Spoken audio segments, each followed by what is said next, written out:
Shu yerda hal qildik. Futbolchilardan so'radik, ruhan kim tayyor deb. Va o'zi futbolchilarning o'zi aytdi, nechinchi bo'lib tepishini. Shu orqali tanladik.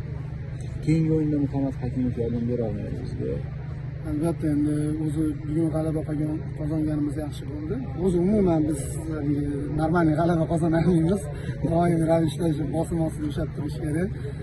Lekin Muhammad Hakimov juda katta yo'qotish jamoa uchun. Umid qilamizki, o'rnida o'sha Amirxon Murodov o'zini eng yuqori o'yinini namoyish etadi. Umuman xarakterlar siz qay darajada kutganda shunaqa og'ir o'yin bo'lsin? Endi bu 16 final, kecha mana ko'ryapsizlar, Argentina eng yuqori natija ko'rsatib chiqqan birinchi o'rindagi jamoa, 32-o'rinda oxirida ilashib chiqqan Meksika Argentinani yutib ketyapti. O'zi bitta o'yinda istalgan raqibni yutish mumkin. Bitta asosan ruhiyat birinchi o'ringa chiqadi. Oldindan baribir Xorvatiya Yevropada top jamoalari hisoblanadi. Raqib jismonan juda kuchli jamoa edi, og'ir o'tishi aniq edi. Lekin shunga qaramasdan futbolchilarimizga baribir ishonardik, potensiali yuqori. Shuning uchun o'ylaymanki, haqli ravishda g'alaba qozondik. Islom aka, savol o'sha darvozabonlar temasida almashtirish oldindan rejamida shu? Endi uchrashuv davomida bu narsani darvozabonlar murabbiyi o'zini fikrini aytdi. O'yin payti bo'ldi bu.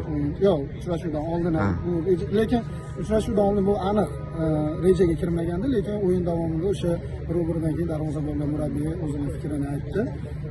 Va Ne'matullo Rustamjonovni tushirdik. Bu bilan masalan Ibrohim Shokirov penaltilar seriyasida yomon turadi degan emas. Albatta bizda ikkita bir xil saviyali darvozabon bor, lekin ko'proq baribir o'sha Rustamjonov penaltilar seriyasida ishonchliroq harakat qilgan hisobga olib, uni tushirishga qaror qildik.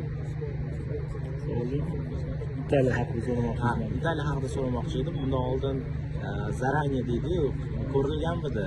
Ya'ni yaxshi niyatda Xorvatiyadan o'tib olgandan keyin degan maqsad. Albatta, uchrashuv Italiya o'ynayotgan paytda yordamchilarini jo'natdim, o'yinini ko'rish bilan tashqari o'zim bitta o'tirib Italiyani o'sha Chexiyaga qarshi o'yinini to'liq ko'rib, umid ishonch bor edi, o'yinni tahlil qilib ko'rib o'tirdik. Islom aka, tahlil maylini bitta mehmonxonada yashayapsizlar, nima bo'ladi ko'z-ko'zga tushib qolsa endi? Raqiblar. O'zi biz doim bitta mehmonxonada yashaydiganlar o'ynaymiz. Aytamiz. Saudiya bilan ham bitta mehmonxonada yashagandik. Italiya bilan ham 15 kundan beri bitta mehmonxonada yashayapmiz. Bitta mehmonxonada ham yashash mayli, bitta yonma-yon ovqatlanamiz ular bilan. Mana endi.